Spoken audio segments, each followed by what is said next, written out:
Jeunesse ivoirienne. Quand l'artiste chante, il se fait entendre avec son instrument. Quand un homme en armes, il se fait entendre avec son arme. On n'est rien contre le gouvernement ivoirien.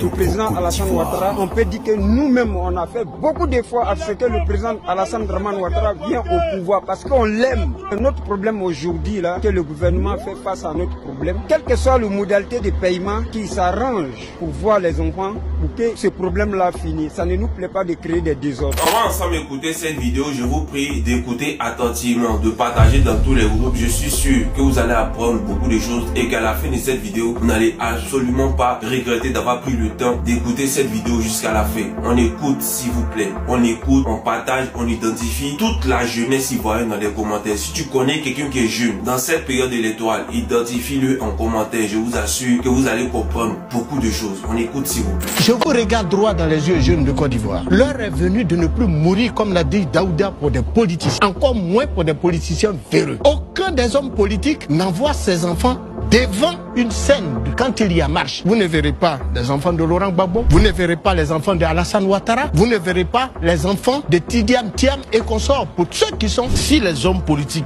demandent à un jeune d'aller marcher, la première chose à faire, eux-mêmes ils sont devant, leur épouse est à côté, leurs enfants sont à côté, et puis les autres Ivoiriens seront derrière eux. Tant qu'aujourd'hui, moi je dis ça à tous les jeunes, si vous ne voyez pas un homme politique avec sa famille à ses côtés dans la rue, ne les suivez pas. Parce que si tu meurs pour un homme politique, tu es mort pour rien. Pourquoi est-ce que vous allez aller mourir pour des hommes politiques? Pourquoi est-ce que vous allez voter des hommes politiques? Vous pouvez voter vos papas. Lorsqu'il y a des élections présidentielles là, pourquoi est-ce que quand vous partez voter là, vous ne votez pas pour vos papas? Au mieux, vous ne votez pas pour vous-même. Et puis vous donnez votre voix à un homme politique. L'homme politique, ce n'est pas lui-même qu'on regarde. Ce n'est pas la personne qu'on regarde. C'est ce qu'il représente. Qu'est-ce que représente un homme politique? Un homme politique représente l'idéal. Il représente nos espoirs. On met nos espoirs sur une personne et puis on fait tout pour que cette personne arrive au sommet. Parce que s'il arrive au sommet, cette personne-là va faire de son mieux pour pouvoir réaliser nos espoirs. On n'est pas là pour faire coup d'État. Nous, on n'est pas là pour faire coup d'État. C'est de l'argent là, nous, on veut. Il a parlé devant tout le monde ici que nous, il doit nous payer 12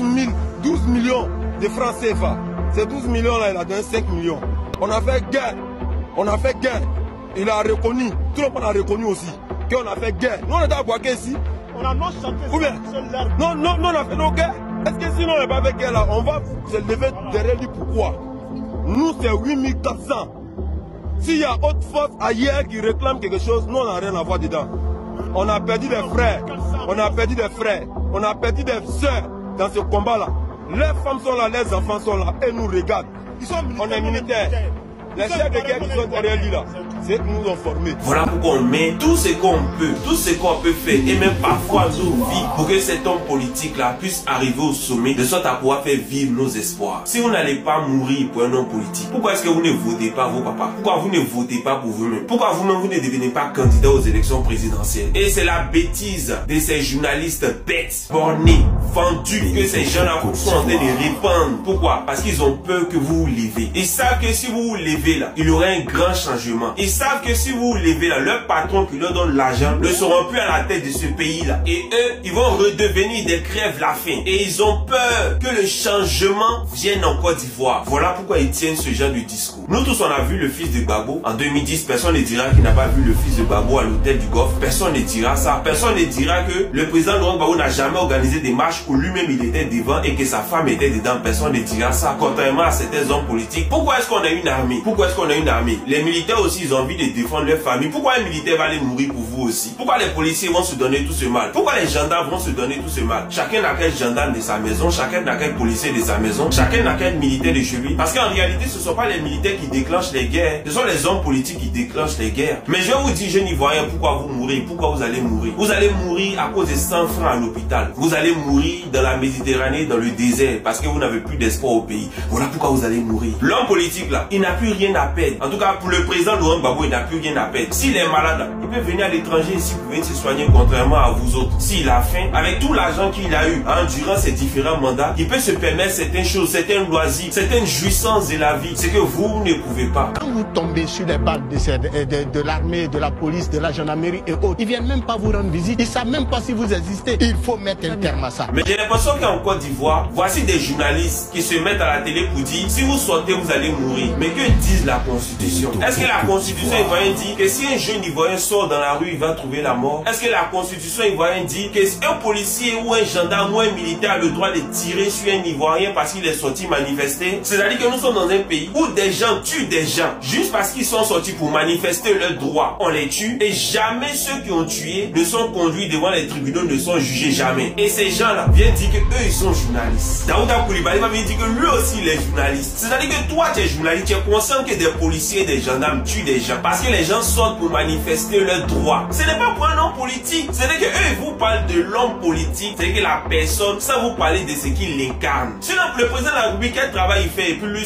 il a plus de 360 milliards dans l'année. Lui il fait quoi comme travail? Il fait quoi comme travail? Puis lui il a 360 milliards. Pourquoi il n'est pas payé comme un docteur? Pourquoi il n'est pas payé comme un instituteur? Pourquoi le président n'a pas le même salaire qu'un instituteur? On peut se poser toutes ces questions-là. Vous voyez comment ce qu'ils sont en train de dire est bête et débile. C'est qu'ils sont assis en costume à la télé, ils ont eu bac plus 4, plus 5, plus 50. Ils sont assis à la télé et puis ils disent ce genre de bêtises. C'est pour vous faire peur. C'est parce que eux-mêmes là, ils ont peur du changement. C'est parce que eux-mêmes là, votre souffrance là, ça leur permet de bien vivre. Votre souffrance là, ça leur permet d'être à l'aise. Votre souffrance là, ça leur permet de vaquer à leurs occupations et de venir tous les soirs s'asseoir à la télé pour vous frustrer, pour vous fustiger. Souvent ils font semblant d'avoir un peu de sympathie vis-à-vis de votre souffrance. Mais quand ils finissent, ils sortent là. C'est les ministres, c'est les députés qui voient au pouvoir, bien entendu, qui les appellent, qui les glissent des petits jetons pendant que vous êtes en train de souffrir. Si vous voulez, ne vous battez pas, hein. Restez couchés. Ne vous battez pas pour qu'il y ait le changement. Restez couchés chez vous à la maison, dormez tranquille. Bon, on va tous dormir tranquille. Vous allez mourir dans ça. Vos enfants vont venir trouver ça. Vos petits-enfants vont venir trouver ça. Vos arrière-petits-enfants vont venir trouver ça. De toutes les façons, comme on le dit, hein, à quoi sert un homme de gagner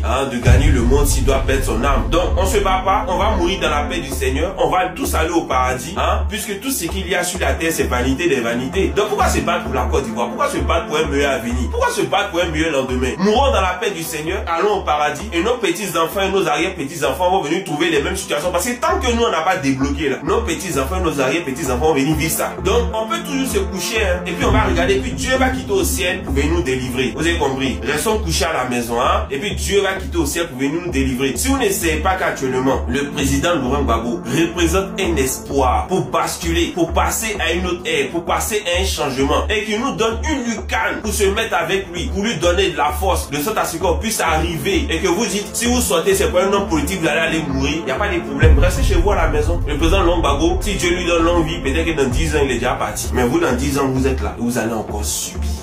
On est ensemble.